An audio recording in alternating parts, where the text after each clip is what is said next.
खुलुमबाय बे समाव बडोलेण्ड इंखं टेलिभिजननि स्टुडियोआव आं मिथिका नार्जारी दिनैनि गाहाय रादाबफ्राव दङ। दिनै बड'फा उपेन्द्रनाथ ब्रह्मनि जोनोम सान गिबि खेबनि थाखाय रायजोनाङै फरायसा सान महरै फालिदों। बड'फानि सानस्रि सान्थौ आरो आदर्शखौ बिथा खालामनानै जों जेब्लाबो थांनानै थागोन बुंदों दिपेन बर'। 1 एप्रिलनिफ्राय मोब्लिबनि फिक्स मासुला 10 रां बारायगोन। 1 एप्रिलनिफ्राय रायजोनि गंस्नि टल गेटआव टल टेक्स बारायगोन।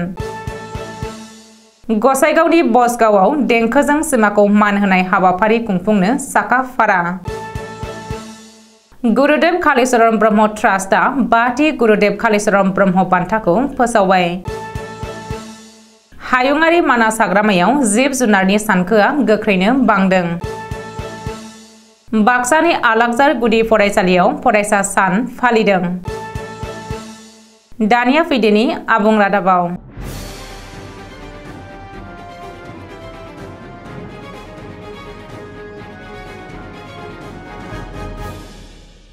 दिनै 31 मार्च बर' हारिनि बिफा बड'फा उपेन्द्रनाथ ब्रह्मनि 67थि जोनोम सान एबा फरायसा सान।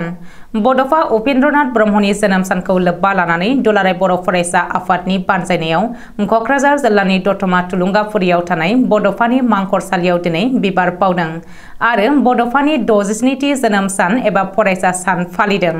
मख'नो गोनांदि डक्टर हिमन्त बिश्व शर्मा दैदेननाय आसाम सरकारा बड'फानि जोनोम सान 31 मार्च अक्ट'खौ फरायसा सान महरै फोसावनायनि उनाव दिनै रायजोनाङै बड'फानि जोनोम सानखौ लोब्बा लानानै गिबि खेबनि थाखाय फरायसा सान महरै फालिदों आरो बड'फानि सावगारियाव बिबार बावदों। आसाम सरकाराबो श्रीमन्त शंकरदेव कलाक्षेत्रआव बड'फा उपेन्द्रनाथ ब्रह्मनि जोनोम सान एबा फरायसा सान फालिदों। बे हाबाफारियाव गिबि मन्त्रि डक्टर हिमन्त बिश्व शर्माया गाहाय आलासि महरै बाहागो लादों। माननि आलासि महरै सोलोंथाइ मन्त्रि डक्टर रनज पेगु, राङारि मन्त्रि अजन्ता नियोग, बिटिआरनि गाहाय प्रमद बर', बिटिसिएलएनि बुंथिगिरि कातिराम बर' आरो गोबांसा मानगोनां सुबुंफोरा बाहागो लायो। मख'नो गोनांदि फरायसा सान फालिनायजों लोब्बा लाखिनानै गिबि मन्थ्रिया दिनै बिथांखिबो फोसावदों। गिबि मन्थ्रिया फोसावनाय बिथांखि बायदियै बिजाब बायनो थाखाय रायजोनि 3.4 लाख फरायसा फरायसुलिफोरनो 1459 रां, मेसनि मासुल होनो थाखाय 16,763 सा फरायसुला फरायसुलिफोरनो 2157 रां, पिजिआव थानाय साफ्रोमबो फरायसाफोरनो 10,000 रां आरो माइनरिटि फरायसुलिनि थाखाय जर'खा अनसुंथाइखौ फोसावदों। बेनि अनगायैबो गं 337 फरायसालिमाफोरनो राङारि अनसुंथाइ होगोन होननानै गिबि मन्त्रि डक्टर हिमन्त बिश्व शर्माया दिनै फोसावदों। बड'फानि सानस्रि सान्थौ आरो आदर्शखौ बिथा खालामनानै जों जेब्लाबो थांनानै थानांगोन। बे बाथ्राखौ बुंदों दुलाराय बर' फरायसा आफादनि आफादगिरि दिपेन बर'आ। मख'नो गोनांदि दुलाराय बर' फरायसा आफादनि बानजायनायाव दतमा थुलुंगाफुरियाव बड'फानि 67थि जोनोम सान एबा फरायसा सान फालिनाय हाबाफारियाव दिपेन बर'आ बड'फानि सानस्रि सान्थौ आरो आदर्शखौ बिथा खालामनानै जेब्लाबो थांनानै थानांगोन होननानै बुंदों।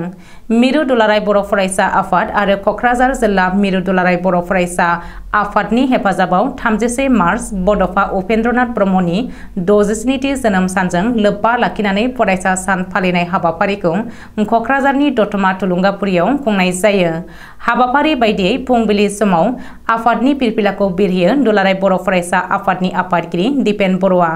बड'फानि मांखरसालियाव बिबार बावजेनो बड'फानि बिबाजै बिमला ब्रह्मआ। लोगोसेनो बड'फानि मुसुखायाव बिबार बावजेनो बड'लेण्ड मुलुगसोलोंसालिनि रेजिस्ट्रार डक्टर सुबुं बसुमतारिया। गोजोन आरो खौसेथिनि थाखाय फारौ आरो बेलुन बिरहोजेनो इउएन एकाडेमि क'क्राझारनि बिथोनगिरि कृष्ण गपाल बसुमतारिया। मख'नो गोनांदि बड'फानि 67थि जोनोम सान एबा फरायसा सान फालिनाय हाबाफारिखौ लोब्बा लानानै गोजोननि थाखाय हानजा सुरनाय जायो। बे हानजा सुरनायखौ बेखेवनानै होयो एबसुनि बारग' लोगो गाहाय नेहाथारि आरो बिटिआरनि इएम रेवरेवा नार्जिहारिया। मख'नो गोनांदि बे हाबाफारियाव आसामनि केबिनेट मन्त्रि उरखावगोरा ब्रह्म, बिटिआरनि गोबांसा इएम एमसिएलए एमएलए मोनजों लोगोसे फरेस्टमेन अफ इन्डिया जादव पायें, एबसुनि दैदेनगिरिफोर, फरायसुला फरायसुलिफोर, गुबुन गुबुन आफादनि दैदेनगिरिफोर आरो ओनसोलनि मेलेमजिबि रायजो राजाफ्रा बाहागो लायो। आसामाव मोब्लिबनि मासुला आरोबाव 10 रां बारायबावसिगोन। 1 एप्रिलनिफ्राय मोब्लिबनि फिक्स मासुलाव 10 रां बारायगोन। मख'नो गोनांदि फैगौ 1 एप्रिलनिफ्राय रायजोनि गासैबो मोब्लिब ग्राहकफोरा दानफ्रोमबो मोब्लिबनि मासुलाव 10 रां सरजाबनाय मासुल होनांसिगोन। मिथिनो हानाय बायदिब्ला आसामनि मोब्लिब जगायग्रा कम्पानिफोरा टेक्स बारायनो थांखि लानायखौ आसाम इलेक्ट्रिसिटि बर्डआ गनायथि होबाय। आसाम इलेक्ट्रिसिटि बर्डआ दिनै फोसावनाय फोसावथायाव मख'नाय बायदिब्ला एपिजिसिएल, एइजिसिएल आरो एपिडिसिएलनि मोब्लिब मासुला 1 एप्रिलनिफ्राय बारायगोन। बेजों लोगोसे रायजोनि गासैबो मोब्लिब ग्राहकफोरा सिगांनि फिक्स मासुल 120 रांनि सोलाय मोनफ्रोम किल'वाट एबा किल'भल्टआव 10 रांनिफ्राय 40 रांसिम सरजाबनाय मासुल होनांगोन। रिपर्ट बायदिब्ला एपिडिसिएलआ गावनि आर'जलाइयाव फिक्स मासुलखौ दानफ्रोमबो मोनफ्रोम किल'वाट एबा किल'भल्टआव 15 निफ्राय 75 रां बारायनो थांखि दैथाय हरदोंमोन। टल गेटआव बांसिन मासुल होनो थियारि जा। 1 एप्रिलनिफ्राय टल टेक्स बारायसिगोन। 1 एप्रिलनिफ्राय रायजोनि गंसेनि टल गेटआव टल टेक्स बारायसिगोन। नेशनेल हाइवे अथ'रिटिआ फोसावथाय होनानै 1 एप्रिलनिफ्राय आसामनि गंसेनि टल गेटनि टल टेक्सआ बारायगोन होननानै बुंदों। रिपर्ट बायदिब्ला गोदान बिथोन बायदियै गारि मटरफ्रा टल गेटजों बारलाङोब्ला सिगांनि रुजुनायाव 5 निफ्राय 10% बांसिन टल टेक्स होनांगोन। फोसावथाय बायदियै खब्रै साखानि निजायारि गारिया टल गेटजों बारलाङोब्ला 135 रांसिम टेक्स होनांगोन आरो 24 घन्टानि गेजेराव गिदिंबोफिनोब्ला 200 रां होनांगोन। सिमन चेतना मन्सपुर बोथोरनि बानजायनायाव गसाइगाव महकुमानि सिङाव थानाय सराइबिलनि बसगाव गेवलां गेलेग्रा फोथाराव गाबोन 1 एप्रिल सानखालि देंखोजों सिमाखौ मान होनाय हाबाफारि खुंफुंनो साखा-फारा जानायखौ नुनो मोननाय जादों। गाबोन बेलासिनि 4 रिंगानिफ्रायनो जागायगोन बे हाबाफारिया। बे हाबाफारियाव आथिखालनि लाइमोनफोरखौ फेग्रा मुवा बाहायनायनिफ्राय जानगार खालामनाय आरो सोलोंथाइ बिथिंखौ लानानै सांग्रांथि होनाय जागोन।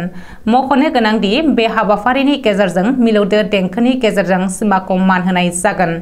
खुंफुं आफादा फोरमायनाय बायदिब्ला बे हाबाफारियाव गोबां मुंदांखा देंखोगिरिफोर जेरै गौतम ब्रह्म, सुलेखा बसुमतारी, पद्मश्री दुलाल मानकि, जितुल सनवाल आरो सिमन्त शेखर, सुरिका छेत्री बिथांमोना बाहागो लाफैगोन होननानै मिथिहोदों। बेनिखायनो बे हाबाफारियाव गसाइगाव ओनसोलनि गासैबो रायजो राजाफोरखौ धोरोम जाति बासियालासे बयखौबो बाहागो लाफैनो थाखाय खावलायहरदों खुंफुं आफादनि गाहाय नेहाथारि उइलियाम नार्जारी बिथाङा।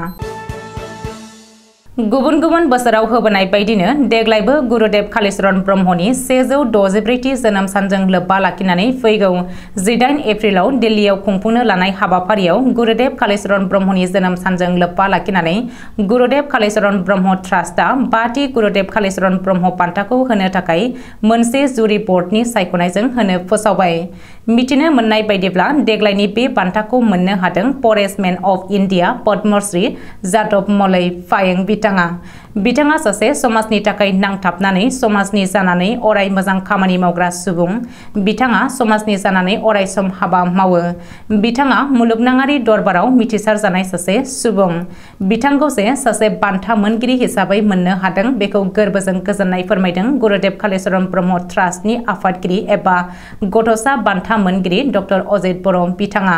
लोगोसे बे हाबाफारियाव गाहाय आलासि हिसाबै बाहागो लाफैगोन भारतनि minister of tribal affair Shri Arjun Munda, बिटिआरनि चिफ प्रमद बर', आसामनि केबिनेट मन्त्रि उरखावगोरा ब्रह्म, रायजो सभानि एमपि रोनगोरा नार्जारी, लोगोसे गोबां साननो हनो गोरों मेलेमजिबि सुबुंफोरा बे हाबाफारियाव बाहागो लाफैगोन होननानै खौरां मेलनि गेजेरजों फोरमायदों डक्टर अजित बर' बिथाङा।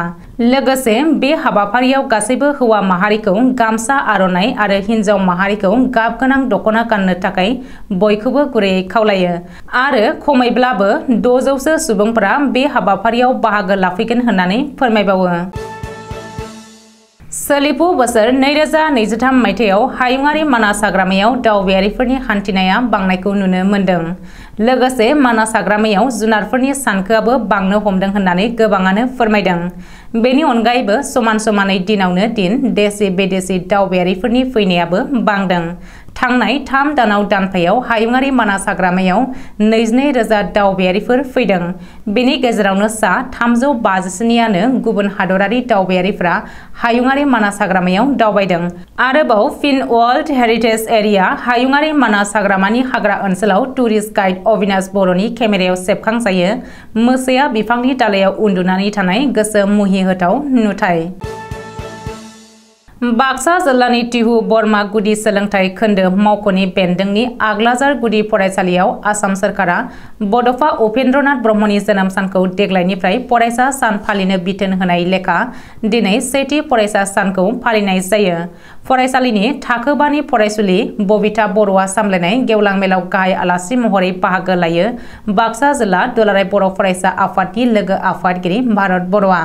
आग्लाजार गुदि फरायसालिनि थाखो 5नि फरायसा निजोम बर'आ आफादनि थांखि बुंफोरनाय गेवलां मेलाव बरमा गुदि बर' थुनलाइ आफादनि आफादगिरि उमेश चन्द्र बर'आ थांखि जानाय आलासि महरै बाहागो लानायजों लोगोसे लेंहर जानाय आलासि महरै बाहागो लायो बरमा दखरा दुलाराय बर' फरायसा आफादनि लोगो आफादगिरि श्यामल बसुमतारी, आखान्थि गाहाय नेहाथारि महिनी महन बर', बोसोनगिरि तनु बर', 2 नं कालचार क्लास्टारनि CRCC अमित शर्मा, बरमा क्लास्टारनि CRCC अरुप चौधुरी, समाज सिबियारि रामसिंह बर' आरो कनक बर'मोना बाहागो लायो।